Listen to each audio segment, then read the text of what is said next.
ஆரம்ப காலங்களில் நான் சன்னதி தெரு வீட்டிற்கு செல்லும் பொழுது சில சமயங்களில் பார்த்திருக்கிறேன்.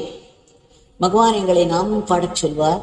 அப்பொழுது வெளிநாட்டினர் யாரேனும் வந்து அவர்கள் புருவத்தை மேலேற்றினார், அதாவது அவர்கள் முகத்திலே ஒரு கேள்வி தோன்றினார், பகவான் பெரிதாக சிரிப்பார். பிறகு சொல்வார், என்ன இந்த பிச்சைக்காரரின் பெயரை பாடச் சொல்கிறேன் என்று பார்க்கிறீர்களா?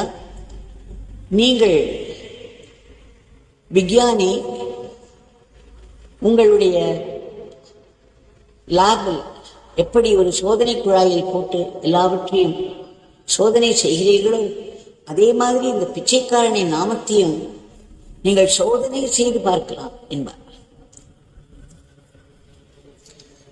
உங்களுடைய சொந்த அனுபவம் இந்த பிச்சைக்காரனுடைய நாமம் என்னவென்று காட்டு.